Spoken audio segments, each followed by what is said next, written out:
begin the story. Desperation, Reincarnation. Desperation, Reincarnation is a kinetic novel that is not suitable for children under 16 or for people that are easily disturbed. Would you like to review a list of topics that appear in this that might potentially be upsetting to you? We're going in blind, baby. Thank you for your continued interest in Desperation, Reincarnation. You can turn on content warnings within the options menu at any time. Would you like to enable content warnings now? No, I'm going to say no. I'm disturbed, Zan. Well, we all know that. Content warnings can be enabled at any point in the options menu. The game will now begin.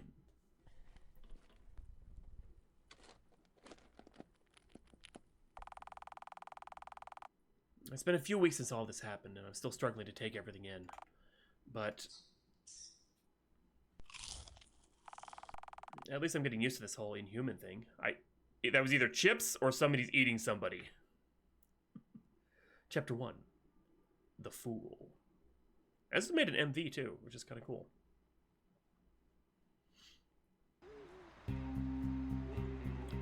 Jesse chews at the rat, idly scrolling through the hand-me-down phone that calleth game at few. Oh, it was a oh my god, it was a rat. It wasn't a potato chip, it was a rat. They've already delivered all the fake IDs Torlin gave to them. At this point, Jesse sits a few tables away from the Lamia, listening in, waiting for him to finish up with the last run before the two of them can... For crying out loud, I have a girlfriend! Just pay me so we can go! Ugh. Jesse looks up at their phone and in Torlin's direction. The Lamia is pinching the bridge of his nose at this point, and the Inhuman he'd been given the ID to, a succubus they think, is now sheepishly pulling out the rest of the money needed.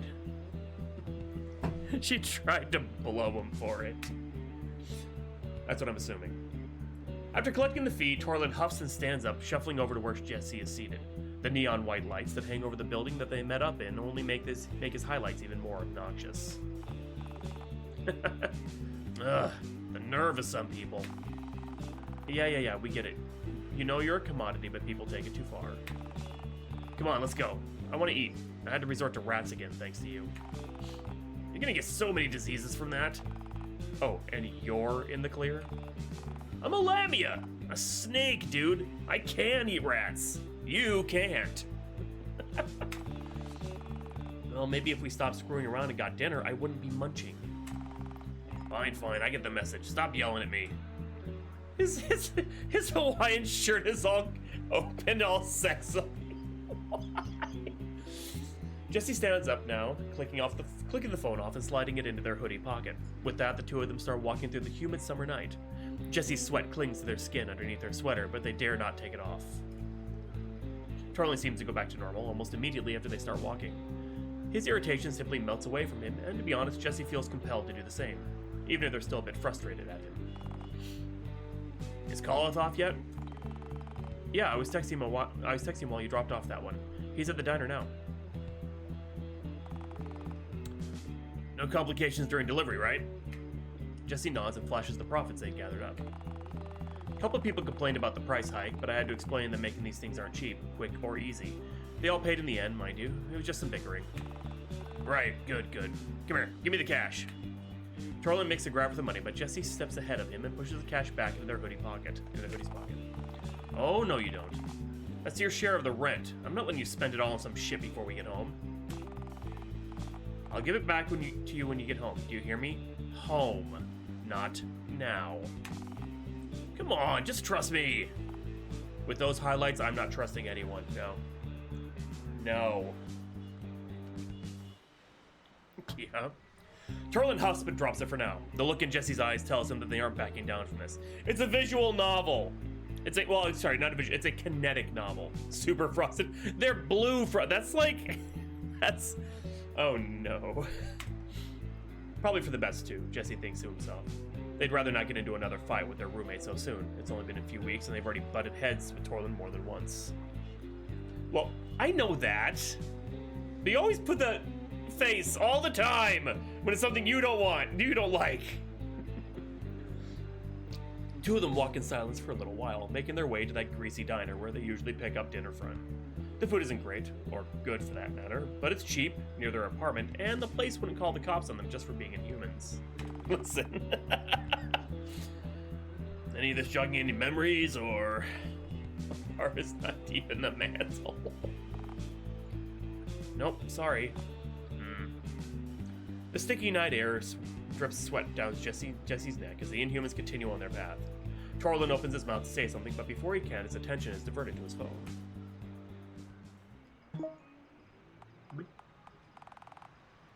Hang on. Kieran just tested me. Slightly different. Usually, kinetic novel means it's basically just, it's like reading a book with pretty pictures. Whereas a visual novel, the slight difference is that there's usually more interactivity with the visual novel. You have choices, you have mini games. Kinetic novel is basically linear story, start to finish. You're just, yeah, exactly. It's like reading a novel, but just with more pictures. Whereas a visual novel is kind of like choose your own adventure book, with sometimes mini games mixed in. Yeah, it looks like he's dipping out again. Torlin walks ahead of them, leaving Jesse with their own thoughts. Not that they really mind this temporary solitude. There's a whole swirl of thoughts in their brain, and they do want to pick apart at least something.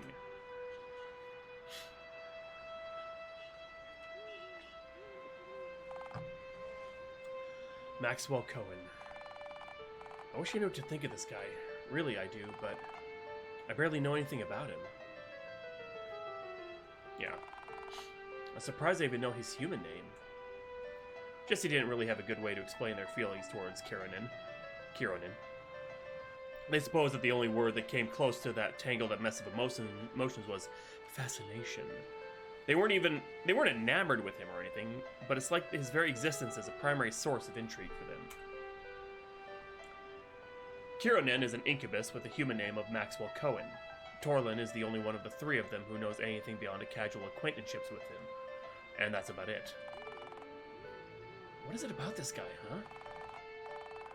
Doesn't make any damn sense. We don't even really talk to the guy, so why do I keep thinking about him so much? Okay, dude, that is infatuation. I'm sorry. You want him. I'm sorry, that's just... They don't want to say it, but it really is like they're drawn to him for some reason. Who am I kidding? He's just some guy Torlin knows, that's all. Some guy with dreamy eyes and... I've been meaning to play that one, actually. Eventually, the two of them make it to the diner. The welcoming golden light illuminates the sidewalk below Jesse's feet, giving them the feel of spotting a beacon from a lighthouse in the middle of a storming sea. They start to pull the door open, but Torlin places a hand on their shoulder first. Wait, hang on. He leans over their shoulder and takes a glance at the glass door. There's a small sticker of Paradise's city's flag right above the door's handle. When Torlin notices the position of the flag, he exhales and pulls back. Yeah, we're fine. Come on, dude. Do we have to check every time? Hey, we can't be too safe, even here. Yeah, God.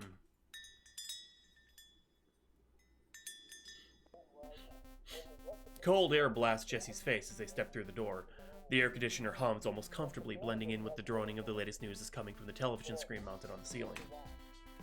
Of course, it's ridiculously late. The only people in the diner this time is the sole waitress, maybe the cook and the manager, and Colas sitting by the window with a half-empty mug of coffee. Jesse doesn't even need to see what's inside the mug to know what it is. If there's one thing the man loves, it's his coffee. They wouldn't be surprised if at this point his daily intake could kill a regular human. The telltale ringing of the bell above the door as it closes is what alerts Colas to the presence of both Jesse and Torlin.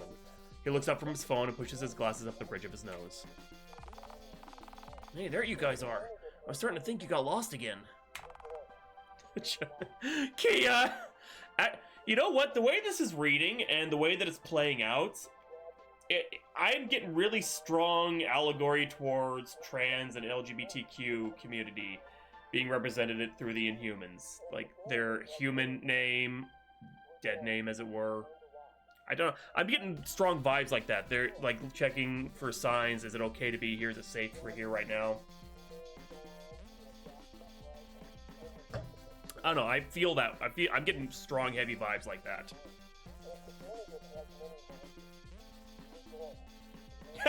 Kia! It was one time, Miles. That's why I won't let you forget. So it stays as one time. I'm not an idiot. Could have fooled me.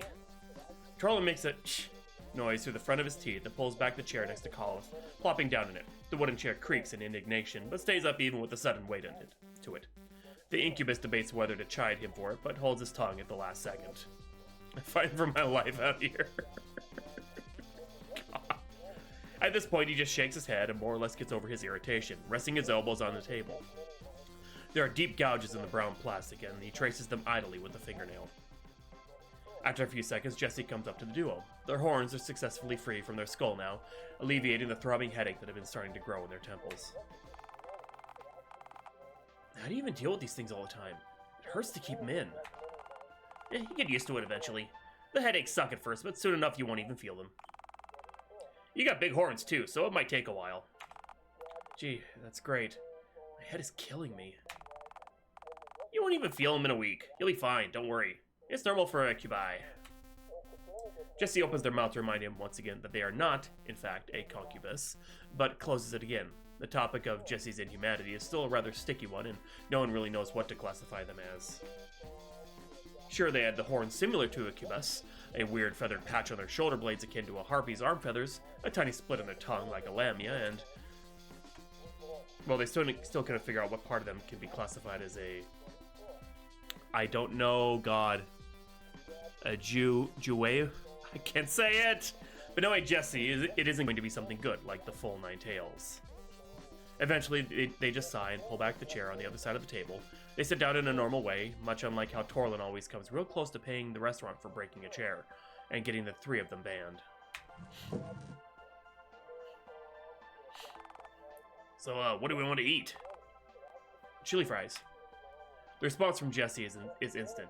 If Jesse had to guess, solely based on the weird cravings they get in the middle of the night, one of their favorite foods as a human was chili fries. It tastes familiar, like these were old memories on the tip of their tongue that come up whenever they think of it. In any other context, it would be weird, saying Jesse was nostalgic for chili fries of all things.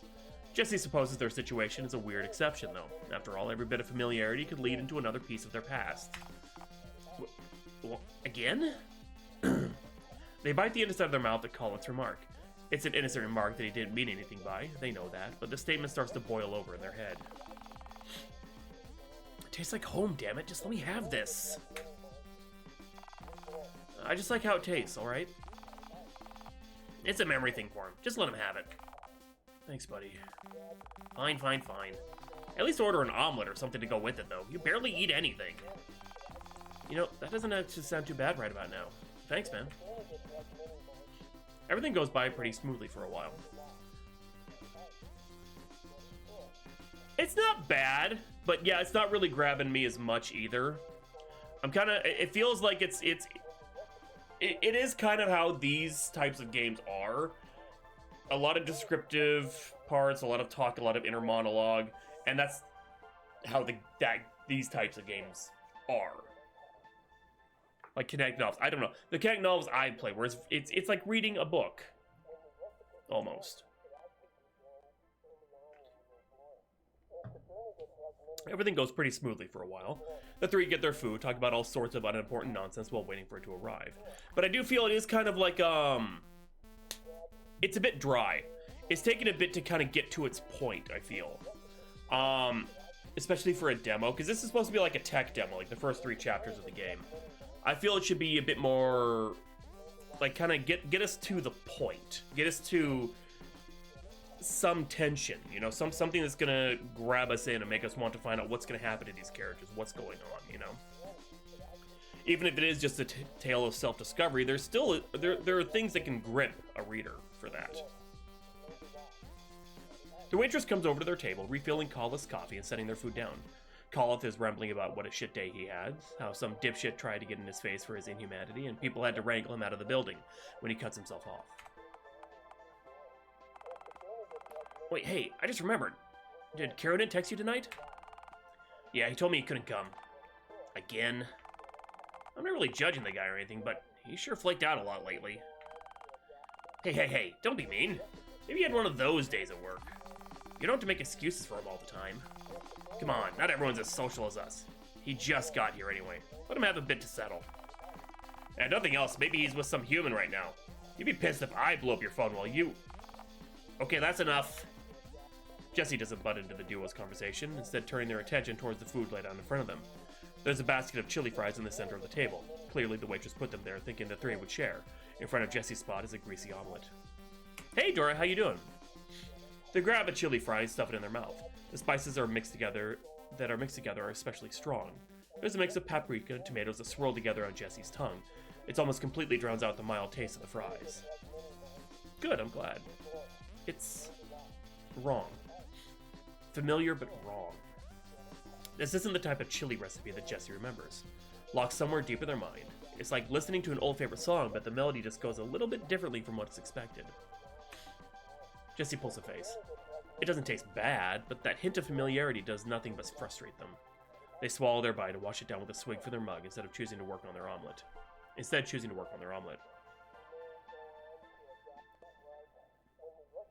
That could be it. I mean, it is kind of just very... The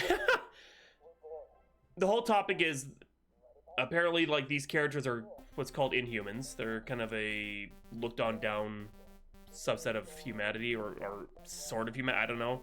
It doesn't really explain it. Yeah, you're right.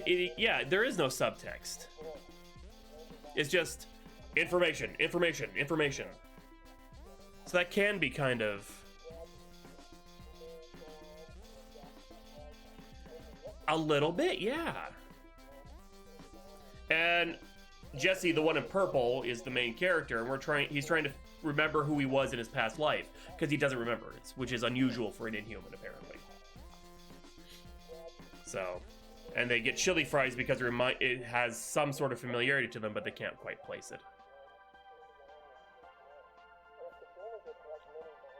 A little bit, yeah. I feel like this should be setting up a story, like an intro, and then get into the characters. Like, give us a little backstory on, like, I know nothing about, like, exactly what Inhumans are, how they come to be, what their place is in society exactly, other than apparently they're not really looked favorably upon. You got... Kia! So, I kind of feel that. I feel like there needs to be some setup here. Like a prologue or something to introduce us to the world instead of just dropping in, hey, here are my characters, listen to their quirks and how they are, this blah, blah, blah, blah, blah.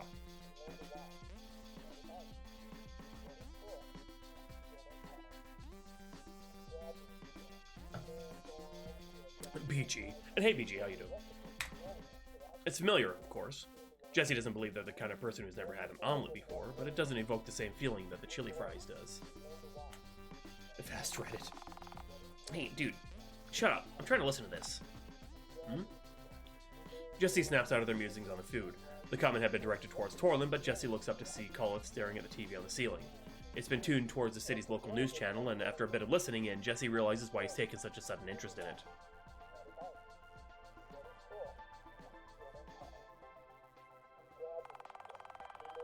But in some parts of paradise, the human citizens aren't so friendly towards their inhuman neighbors.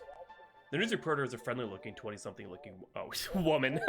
I'm keeping the voice. Who smiles at the camera before the show cuts towards some average Joe citizen being interviewed for the news. The reporter holding the microphone starts to ask a question. So tell me, what are your thoughts about the sudden uprising in inhuman citizens in paradise? Oh, I don't know about you, but I don't want any of them incubus men in my neighborhood. Colith, the sole incubus of the trio, pulls a face. Oh boy, here we go.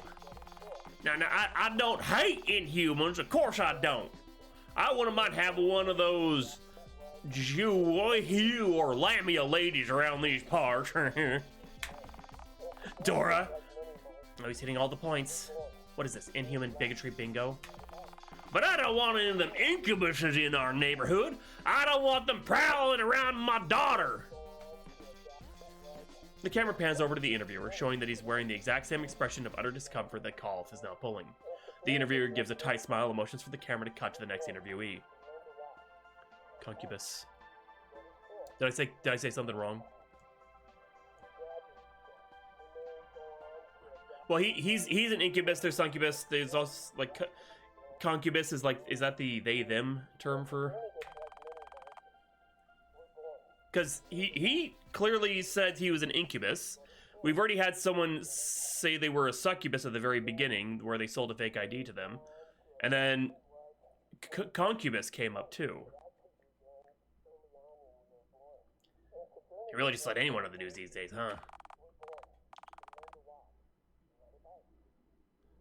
It's not even cubuses, it's cubi. And some of us aren't even into women. At this point, Jesse hasn't even been watching the news. They stare down at their plate, gripping their fork so tight the cheap metal starts to dig into their palm, hands shaking. Oh, okay. Interesting. How hard is it to just let Inhumans exist? Huh? Huh?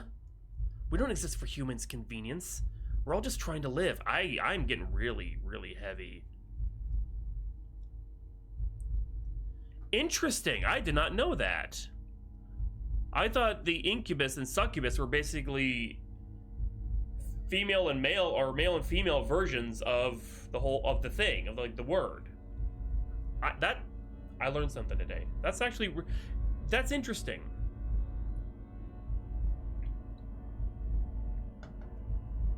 The Falcon. What's next? You chase us out of our neighborhoods and out of neighborhoods and buildings just for our inhumanity? It'd be easier just leave us alone. Leave us alone.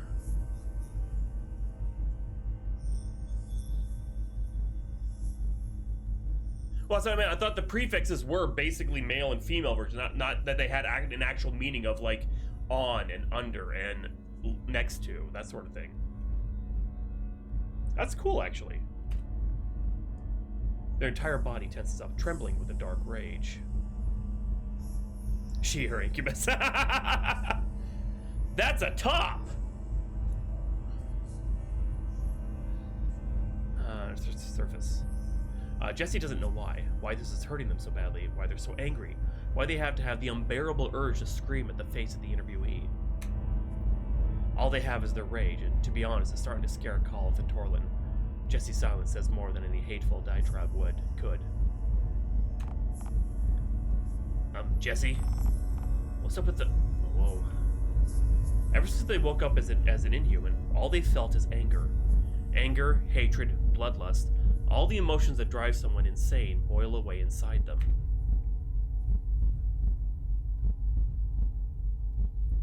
Kia.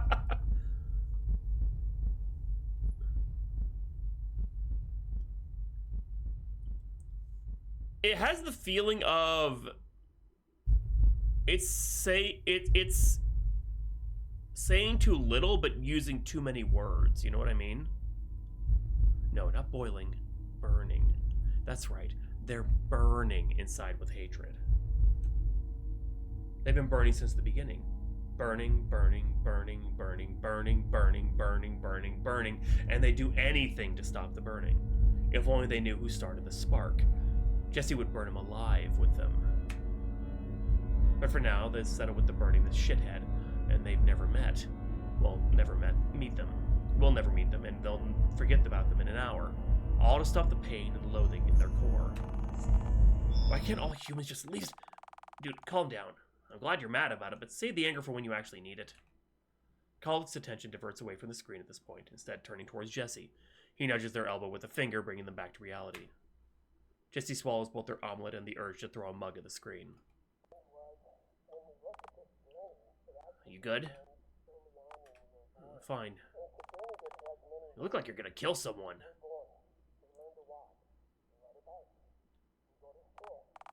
Yeah, I'm fine. Both Torlin and Colth exhale a bit in relief. These anger outbursts are startlingly common. They have been ever since Jesse was reincarnated. It's never taken out on anyone, especially not them, but to say that both Inhumans are concerned Jesse might end up hurting himself one day is an understatement. Just do it now. That's what I do half the time. Easy for you to say. You guys are the endangered ones. Cubi are the ones who the people call predators half the time. Hey, come on, some people still think Lamia eat kids. Let's not fight over who has it worse here. Alright, yeah, fair enough. The three of them start to sit in discomfort. No one is really sure what to say to one another after that whole debacle, so they all just silently agree to finish up their food and head home.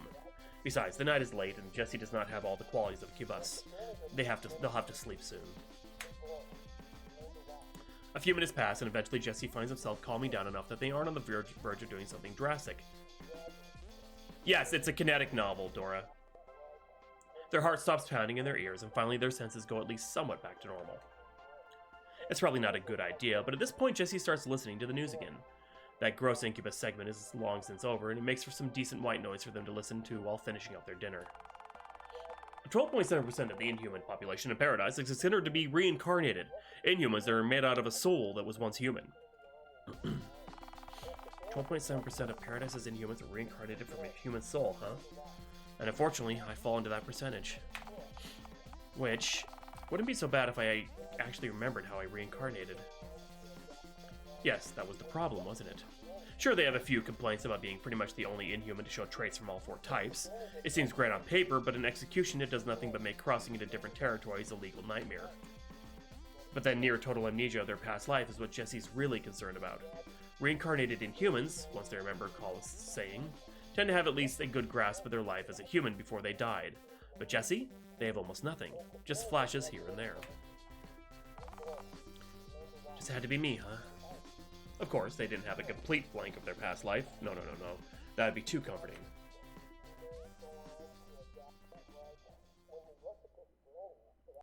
The last thing they remember before waking up as an Inhuman is being violently murdered. Oh, okay, here's one of the... Come on, home's right around the corner. Torlin, don't you dare. We have bills to pay. You can't just blow your money on window shopping. Oh, give me a break. My girlfriend's birthday is coming up in a few months. She deserves something good to celebrate. You say that every time. Both Jesse and Call are pretty much all about dragging Torlin by the arms, keeping him from stopping for more than a few seconds. Torlin's a good guy, Jesse thinks, but god damn it, his impulses control is all but non-existent. And if you ask Jesse, they're pretty sure he doesn't have a girlfriend. You've got months. We only have a week until rent's due. Save your damn money. Y'all suck. Both of you. Sorry, I'm trying to keep us from getting on our landlord's shit list. You should be. Wait, hang on a second. There it is. The walk home is a rather uneventful one, if Jesse just ignores Torlin's melodramatic yawning and talking up the rest he's going to get once they all get inside. This kind of walk starts to feel familiar. Of course, they didn't live on this exact apartment in their old life. That'd just be too coincidental. Dora. Except, Jesse can't ignore that strange feeling that fills their gut every time they walk past a particularly dark path. It's not even voluntary. Some primal part of their brain instantly sets off fight or flight mode the moment they bristle past two buildings without a streetlight between them. Does that feeling pertain to their death, or is it just the rational feeling of not wanting to get mugged? They don't really know. It could be both. But that doesn't matter for tonight.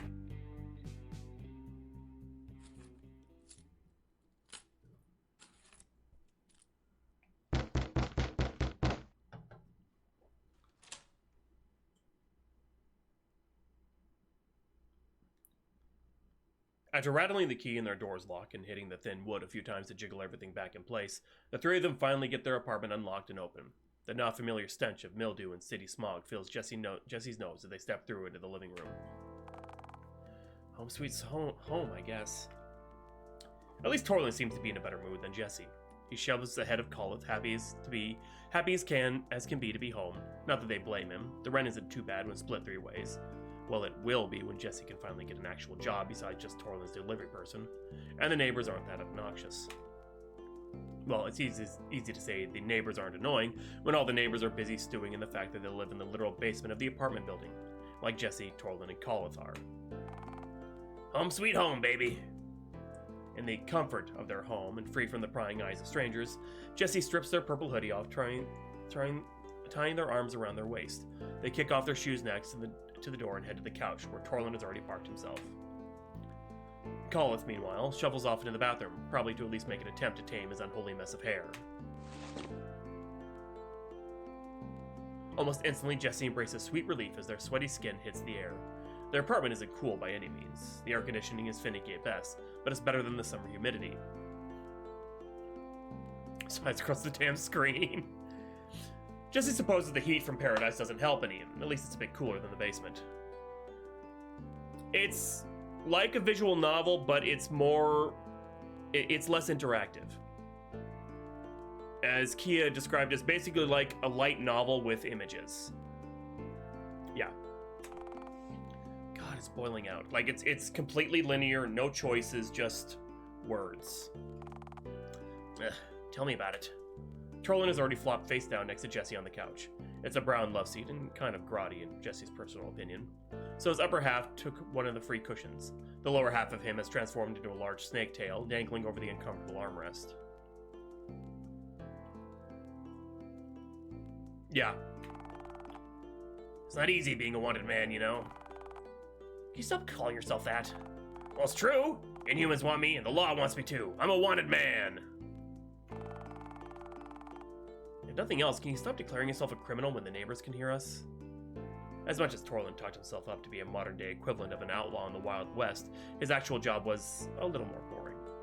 Sure, it was still illegal, and he could very much get more than a slap on the wrist, but it wasn't like he was some great cat burglar. Well, thanks, Tora. How does a man who makes fake IDs for Inhumans get such a swollen ego? After a bit, Jesse shakes their head and sighs. As much as they rag on him for their head, at least he brings home a decent bit of cash. Of course, as long as both Jesse and Colith keep him from spending it all before necessities can be paid off, then Jesse can put up with a lot of shit from him. A loud snort jolts Jesse back into the room. They turn around to see Torlin having completely cogged himself out in 2 minutes, snoring away without a care in the world. Jesus Christ, how do you even do that? That looks so uncomfortable. Wait, why am I being so mean? He deserves the rest. Wish I could get myself to sleep like that anyway. Colith returns from the bathroom, looking exactly the same as before. He squints at Torlin, dead to the world, before glancing at Jesse, crammed rather uncomfortably into the corner of the love seat. Damn it, Torlin, not again. Yeah, he's out. Want to try and drag him to his room with me? Oh, no, I don't. I'm not going in there again. Yeah, Jesse felt the same way. They're pretty sure Torlin has never cleaned up his bedroom before, and his mattress is what they can only dub as the sweat sponge. Alright, yeah, fair enough. They shift themselves so they're sitting on the threadbare carpet in front of the rickety iron board they're using as a coffee table. Rickety ironing board. Yeah, it was right. Turning their attention to the sheet of paper placed on the surface of the table. You want to take my bed? He's not sleeping. My bed is not a sleeping day for me. I don't need it. Hey, don't worry. I'll be fine. You sure? I don't mind the couch. I just want you sleeping on the floor again. When I get an actual job, I'll get myself an air mattress. I don't want to encroach on you all anymore, so don't worry about me. Besides, I just want to, figure things out. They gesture at the paper sheet they are now holding in their hand. There are all sorts of scribbles and questions littered across the paper, to the point where it's getting hard to find any free space on it. All of these writings, of course, are Jesse's desperate but futile attempts to piece together what little memories they have about their past. Well, if you ever change your mind, it's open to you. It's open for you. What are you going to be doing? The usual. Scroll on my phone until it's time to go to work or something. There's not really much to be said between the two at this point. With a now awkward silence filling the room, Collis decides it's about time for him to let Jesse do their own thing. He mumbles some, well, I'll leave you to it response and shuffles off, letting Jesse focus their full attention on their thoughts and memories. Clearing their head and picking up a pencil, Jesse starts from the upper left corner and works down. The earliest memory they have, they think took place about 5 months ago.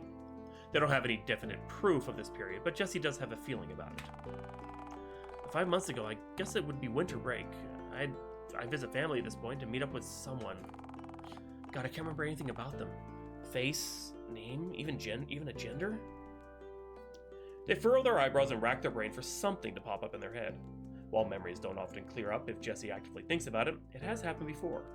That's how they remember they were in college before dying, so it can't hurt to try it. Nothing. Again. Alright, that's fine. Jesse can live with that. They move on to the next memory in the timeline, scratching their scalp as shreds of their old life barely return to them. Takes place 3 months ago, I think? I removed my sweater because it was too hot. Don't really know what else I was doing besides walking home. This is stupid. Why do I remember this specifically? Jesse exhales softly at the last line. The frustration that radiates from their maddened scrawlings is palpable, even to this moment. It also helps they still feel the exact same way they did when they first wrote that. They move on to the next memory. There's a huge gap of missing time between the last one and this one, much longer than the first two. I think 2 months have passed at this point, getting close to the murder date. I'm sitting in my bed, feeling like garbage. That seems to be a running theme for my human life. Must suck. I still wish I knew what happened to me. And there it is. Out of the few memories I have a clear recalling of, this one seems to compel Jesse the most. Not because it leads up to some groundbreaking revelation about their murderer, but it's one of their clearest insights as to who they used to be. Hey Jack, how you doing? I still remember what I was feeling that day. Can't remember what triggered it, if anything triggered it, or how I got out of that funk. All I can remember is how awful I felt. I'm just gonna make sure. Okay. I may have to dip out earlier because I told my kid to text me sooner or earlier than 8 o'clock if they wanted me to show up earlier than 8, so. They look back at Torlin, who's snoring away and knows nothing of the turmoil in Jesse's brain that's starting to brew a headache. Perfect. No one's gonna interrupt this self-pity session. Take a damn walk! They go to the last memory. Of course, this is the clearest in Jesse's head. It's boiled over in their head, over and over again. The worst part is how so many parts are as vivid as the day it happened, but the most important bits are blotted out. 1 month ago, the murder that led to my reincarnation. I'm sitting in my dorm room late at night. I think I was on the phone with someone. Can't remember who, but that might come later. Things are fuzzy around here. I'm talking on the phone and I'm screaming and fighting for my life. And then I'm screaming and fighting for my life. God, there's just so much screaming. I'm screaming and biting and swinging with everything I have. The writing is shakier, evidence of the fervor that consumed Jesse as those last moments filled their brain in the paper. I see, I remember, there's blood everywhere. All over my carpets, it's my blood. I realize that now. I guess I fell at some point. Everything's starting to go dark and my body isn't listening to me. After that, I woke up under a bridge in the middle of paradise. Jesse! We'll see you! Safe! Where am I? Next week! Your finals! Are they my friends? What are their names? Why can't I remember their faces? Why can't I remember anything? Tea house. I'm leaving a tea house. This tea house is called... It's called... What is it called? It's hard to read for some reason. It's called... May's Tea House. We've unlocked a core memory. Get out! Get out! No, not again, not again! Get out of my dorm!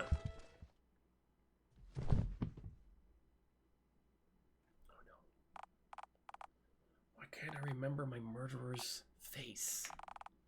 Everything's fading. I remember how limp my body became, how I clawed at the carpet, my blood and the wall, how heavy my hands felt. And I know I saw my murderer. I know I saw their face, looked them dead in the eye with my last breath.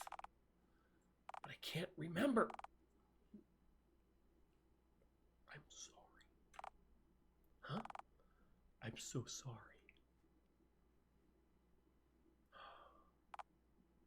You? Jesse jolts awake, ripping their face away from the table and sending the paper flying. It's 3 in the morning now, and Torlin hasn't moved an inch.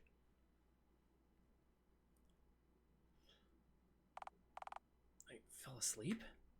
As the adrenaline, rage, and sadness wears off, Jesse starts to remember just what they were dreaming about. They press their back against the couch, pinching the bridge of their nose and letting everything come back to them. May's tea house. I went there as a human? Jesse leans forward and scribbles down May's Tea House, ?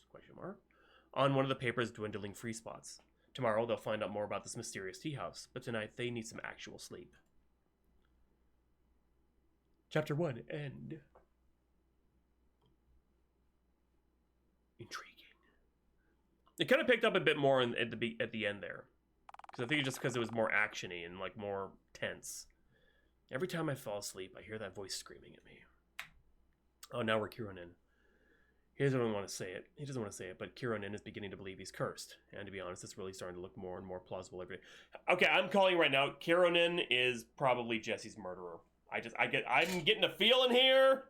I don't know, but it's the only real explanation for all this anyway. Chapter 2. Wait, Chapter 1 was the Fool. Are all the chapters just the Fool?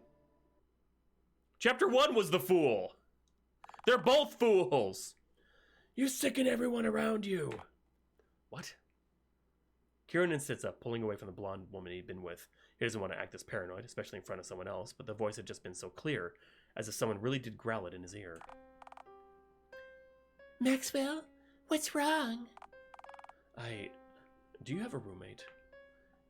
It's nothing. It's nothing, right? Maybe her neighbors were just watching some show or playing music or something. There's a rational explanation for this. Of course there is. Dora. I do, but she's not going to be home for a bit. Why do you ask? Immediately, his heart skips a beat. Kieran bites the inside of his mouth and tries to contain the anxious thoughts racing in his head. It didn't sound like a woman's voice. He's not even sure if it sounded like a voice that any person could physically make, but he keeps his worries to himself. I thought I heard someone, that's all. Don't worry about it. You're all mine for tonight anyway. Kieran decides to ignore it for now and instead falls back into the woman's embrace. He'd met her a week ago, but he'd had the sinking feeling she was an incubus chaser. Someone who only wanted Cuba, specifically because of the whole Cubas thing. It feels gross being reduced to one of his worst aspects. Incubus chaser. Hey, Illy, how you doing? He supposes that he didn't have the right to complain, though. Someone like that is infinitely better than the community he hid his inhumanity from. At least Cubas chasers wouldn't kill him for just being an inhuman. Kieran locks lips with her again and tries to let his worries melt away as she pulls his shirtless self down. And then they had Nookie. But he just can't stop thinking about that voice. I'm tired of being harassed by my own thoughts. I just want to go home and rest.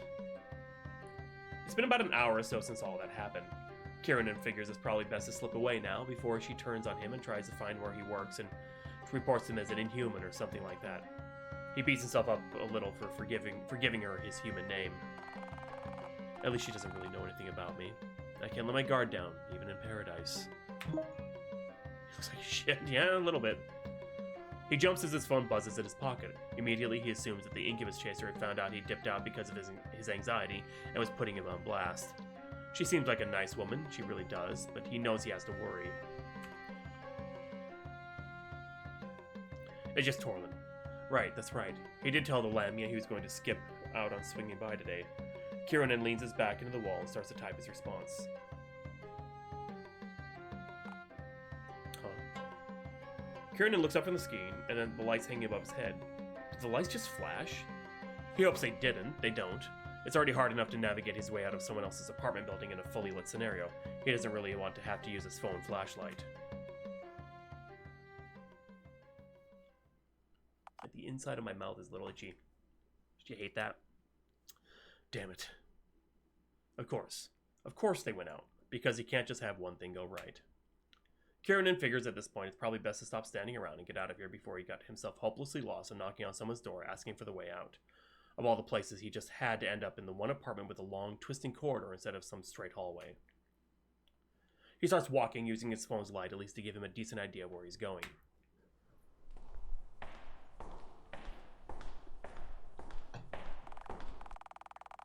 Who's that? There shouldn't be anyone else out here right now. It's late. The footsteps are right up in front of him, coming from that blind turn. Kieran tries desperately to reassure himself. For all he knows, someone just got off a night shift and is walking to their apartment room. Alright, that's fine. He's fine. Just gotta get out here and... Do you really think you can run forever? The insides of his stomach curdle almost instantly. It's back. It's real, and it's not just in his dreams anymore. Kieran really did just hear it in that woman's apartment. Really did hear it in that. Kieran breaks into a sprint. Anything to get him out of here.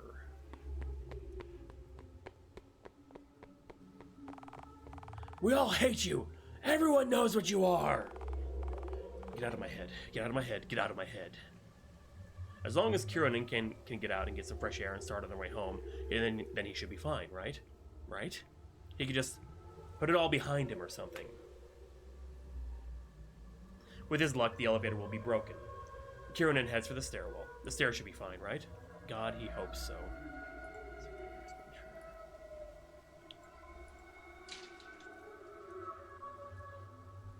Jammed. The door is jammed. Of course it is. Of course it's jammed right when he needs to get out of here. He stares down to the metal door, the vague outlines of his shadow dark on the gray surface.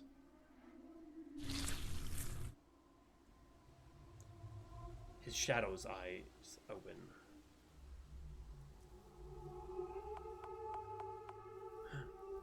He can't stop the trembling in his voice as his blood freezes over and his horror drops straight into his ankles. Who are you? You ruined my life. So now I'm going to ruin yours. Ah.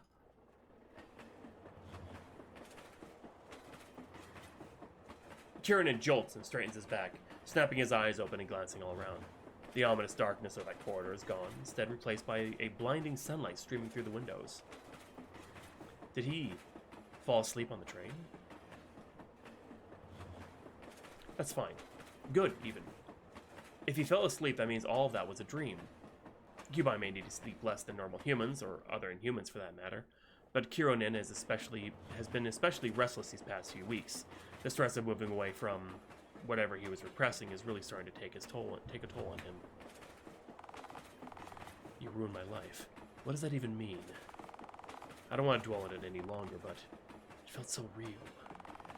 How many times have I had dreams like this by now? For the past month or so, there's been a large gap in Kieran's memory. All he knows is that it had been something so violent and dramatic, he'd completely blocked it out. But it was bad enough to make him pack up and leave and hurry and move to paradise. I just hope that I never remember. If it was so bad, I had to make myself forget.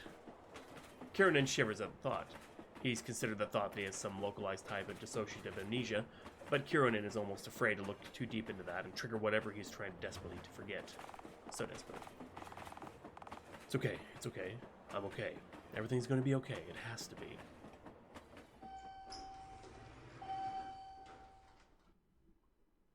The walk home to Kieran's apartment is one that he tunes out.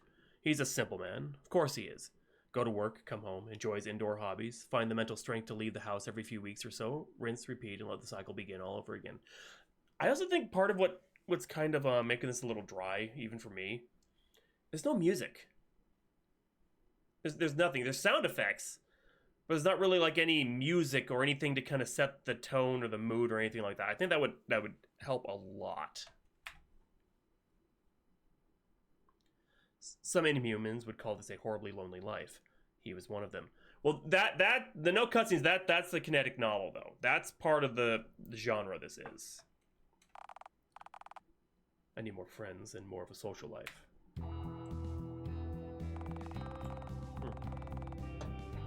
There's music.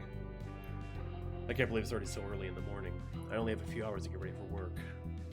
He decides to keep his horns out as he gets ready. There's no one to see his inhumanity, and the sides of his head are killing him for keeping them in for so long. Even after all these years, Kieran still can't deal with those damn headaches. But Kieran's happy like this. Of course he is. After all, he's in paradise, the best place an Inhuman can live. Kieran lives in the city with the highest Inhuman population in the entire country. He shouldn't have to be so afraid anymore. Hey Rose, how you doing? Yeah, he's happy. He's happy to live his quiet, lonely life with nightmares of a trauma he doesn't want to remember and work his average-paying job in one of the few Inhuman unfriendly places in paradise. Kieran feels great. As Kieran tries to peel the brush out of the snarl of his hair, brush out of the snarl of his hair, he decides to check his phone again. The text he sent to Torlin is still there and received a response after last night. But that doesn't mean it was real. Shadows don't have eyes, and they don't berate people. Just checking in again. Hope you had fun, Lamau. Lamau. When can I hug this poor man? Shh. 4 in the morning. Lamb may sleep as much as any Inhuman, but Torlin especially. He must have just woken up, sent that, and went right back to sleep. I just got back home. Thanks for worrying. I'm about to head for work. He'll see it when he sees it, I guess. It's not like he's at my beck and call or anything.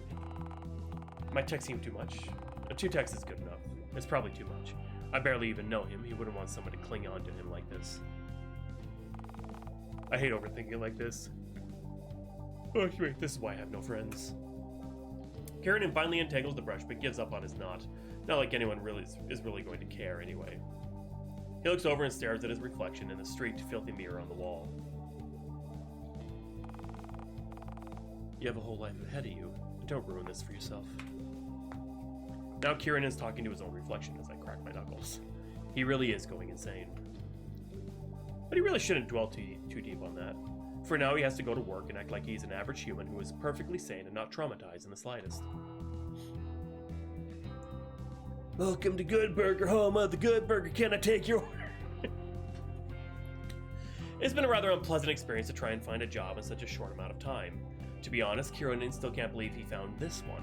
It's a good job, too. The pay isn't awful, and the task at hand is a monotonous, desk-sitting, paper-pushing job for 8 hours on end. But that's okay with him, isn't it? He wants monotony here. Monotony is good. Doing the same job over and over again is actually pretty soothing for his anxieties, since he can take the same steps and ensure everything is perfectly in place. The only problem with this job is the co-workers. That's like almost any job.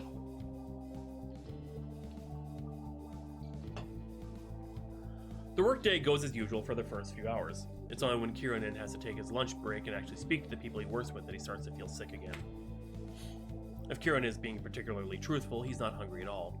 His system still feels wrong from last night, but he could use the break anyway. As much as he doesn't mind the things he has to do, it still gives him headaches. He'd rather eat at his desk than in the break room. The break room means he has to talk to people, while more often than not he's the only one there at his desk during lunchtime.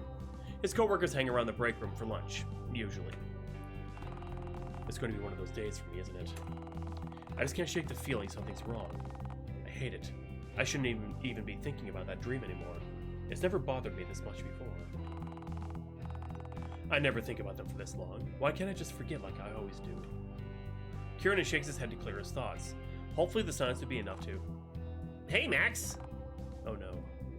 Kieran's coworker, a human guy in his 30s who's just a little too friendly for his taste, plops down in the seat next to him. He has to hold himself back from saying something that might come off as a bit harsh, and instead submits to this new turn of events. Right, this is fine. Kieran can handle a little bit of small talk, even if it's happening during some much-needed alone time.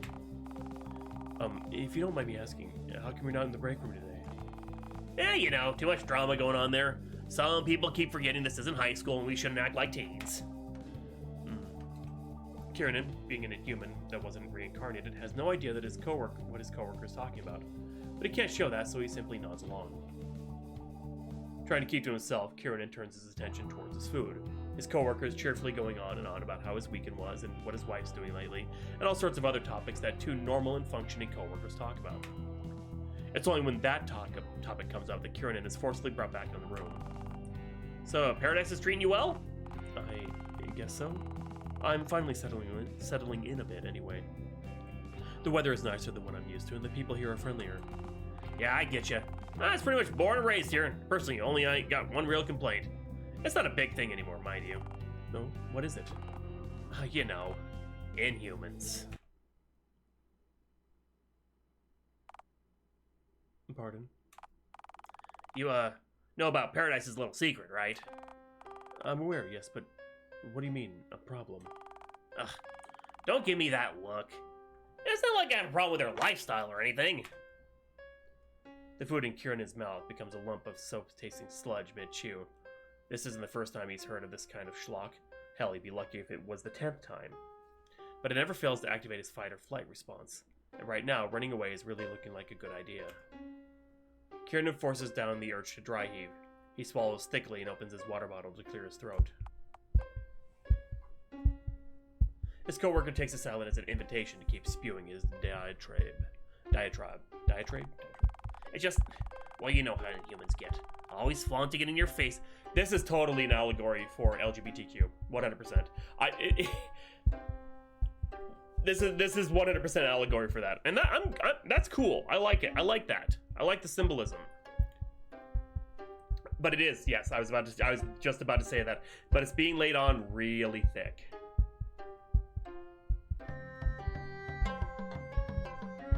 Something like this, if you're going to use this as an allegory towards a real life sort of thing, subtle works much better than slapping it in the reader's face every 5 minutes.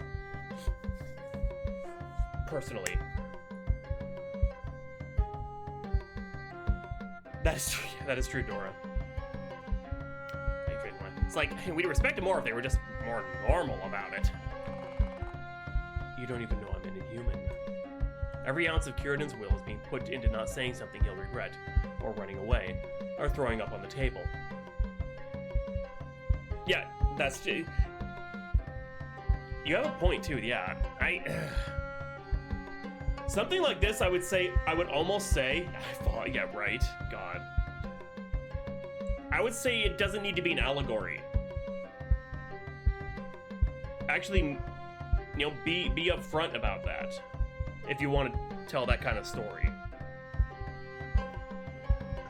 Hey, Marion, how you doing? A quick glance at the clock reveals he can't get to work. He can't get to work early without his coworker getting suspicious. Damn it.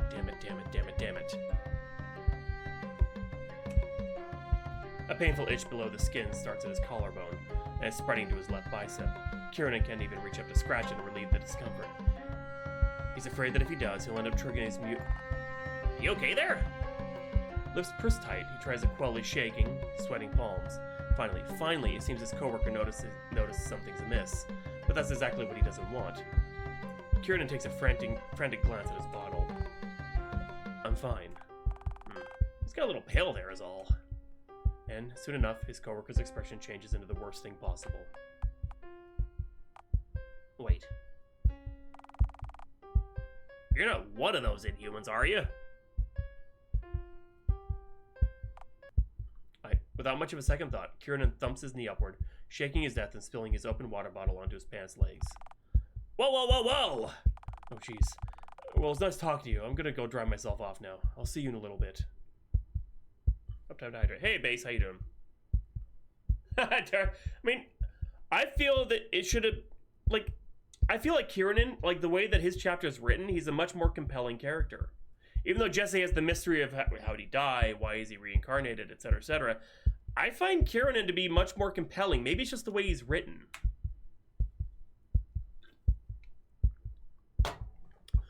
Of course, this move had been something that he hadn't done accidentally. Kieran takes this man-made opportunity to sprint away and out of this awful conversation, heading to the bathroom in hopes of getting a moment away from the suffocating tension. At this point, he no longer cares whether or not his coworker realizes this was a ruse to run off. If Kieran stays here for a second more, something horrible will happen.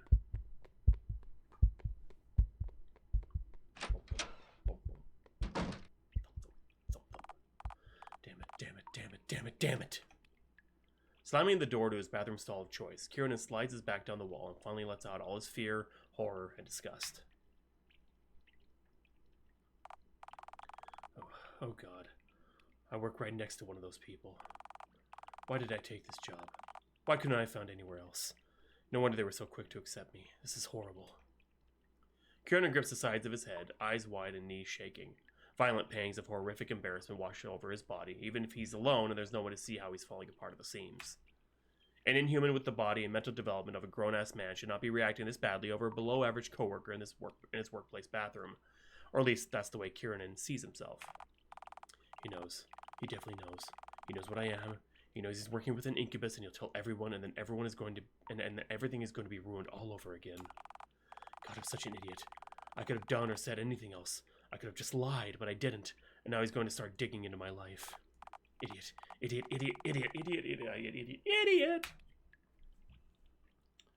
Oh, no. Keep it together, Max. Stop thinking like that. You're fine. Kieran is fine. He's perfectly fine. He's worked around incredibly inhuman, unfriendly coworkers before. He can do it again. All he has to do is grit his teeth and get through it like he always does. Yeah, he's good at that. That's right. He can keep himself together just fine. Forcing himself into stilling his knees, Kieran stands up and unlocks the bathroom stall, deciding it'd probably do him some good to splash his face down a bit before going back out there. And hey, Now that he knows his coworker isn't safe, he can limit just what he tells him. That's good to know early on. Better they out themselves than have Kieran learn their stance on Inhumans the hard way. God, he knows it was best for him to quit, and then it only made his anxieties worse. But Kieran could really go for a smoke right about now. He starts to sink up and dunks his face into his cupped hands. Immediately, the chill of the water seems to gather up his senses again, bringing him back into the room. He can already feel the mask of being a normal human man slipping back on. Hello, I am normal human male, ready for work in corporate America. How was your barbecue, other human male? See, I'm fine. I just have to get through today, and the rest of my life like this. Looks like you're already breaking apart again.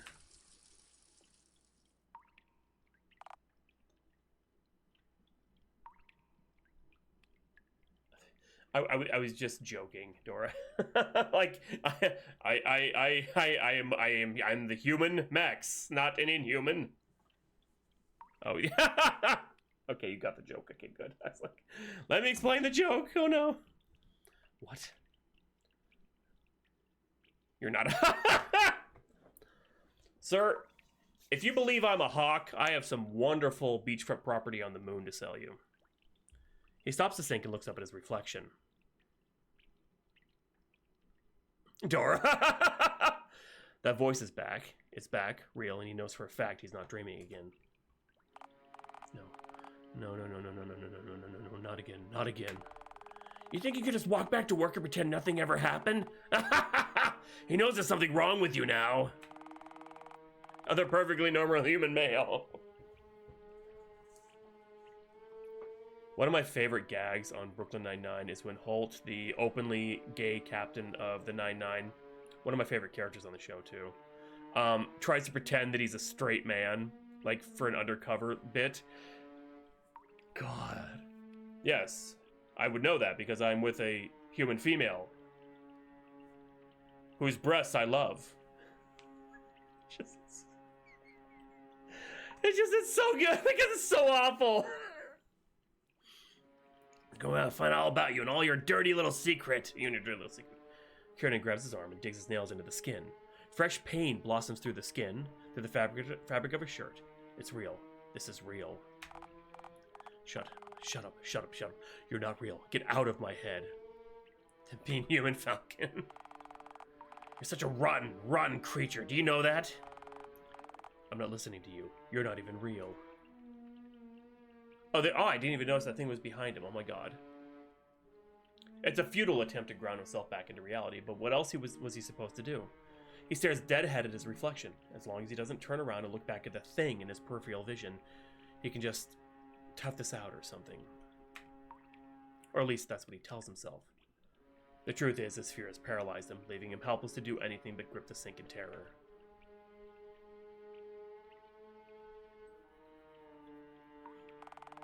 That's just like you, isn't it? Denying what you don't want to believe. Always hiding from what you know is real. You sicken me. It, whatever that thing is, leans over him, empty eyes staring right into Kieran. Spindly fingers start to curl over his shoulder. The weight of his hand simultaneously feels like 1,000 pounds and nothing at all. God, everything about it makes no sense. We all hate you. Every last one of us. Kieran sucks in a breath, tensing up and gripping the sink with both hands. Fresh pain blooms through his shoulder. This isn't like the itching that finally faded away, but in all honesty, he would take that over this pain. At least that itching could protect him from external force. Get out of my head. I don't care what you have to say, because you're just a figment of my imagination. I'm as real as you make me.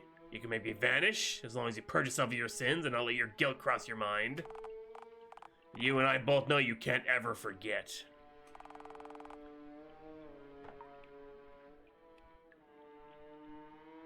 You said put drinking mustard, Falcon? That's what makes you so fun to break. What sins? I don't even remember what happened to me. That's just like you. You made yourself forget, didn't you? Because you felt so bad, you decided to scrub all that out of that empty skull of yours. But I won't let you forget. I'll break you again and again and again until there's nothing left to break. Kieran's face contorts into a grimace at those weightless nails start digging in deeper and deeper and deeper. There's a lot of repetitive like this, again and again and again. No, no, no, no, no, no, no, no, no, no, no. Deeper, deeper, deeper. Dial it back a little, in my opinion. Into his shoulder. If he didn't know any better, he truly, sincerely believed that he was bleeding under his shirt. Okay, he's fine. That's right. You can just write it out. As long as he grounds himself in reality with the mirror, then everything will go back to normal in a bit, right? A little bit, yeah. His reflection stares back at Kieran in the dimming bathroom lights. It blinks and smiles slowly. All Kieran is left with now is himself and his own thoughts. No shadow demon in his peripheral. No weird reflection. No flickering lights. Oh, God. Kieran yanks down the collar of his shirt, and his eyes drawn where the lingering pain is still ghosting over his skin. Is he bleeding? He bites his tongue, and the pain is real. Those marks in his shoulder stay there, no matter how much he tries to convince himself they aren't. He reaches up to touch the claw marks across his pallid skin. Sticky blood clings to his fingertips. It's real. This is real. Why is this? Huh? I'm going insane. I have to be. That has to be the only reasonable explanation. Okay. He can rationalize this in his head. Kieran just has to try and think up of a good explanation for it later. And he can do that on his off hours. Not at work.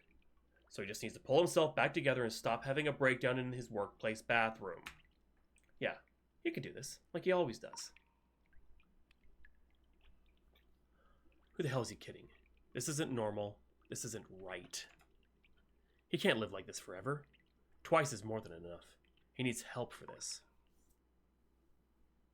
Kieran is not sure if his coworker notices how pale and quiet he became after returning from the bathroom, but if nothing else, he doesn't say much to the incubus afterwards. And in the meantime, Kieran lets himself get lost in thought for the rest of his hours. There's someplace that he heard about when he first came to Paradise. It's a long shot, but it seems like the people there could at least offer answers. And it was called... What was it again? May's Tea House? Ah, that's right. It's called May's... Called it! Chapter 2. End.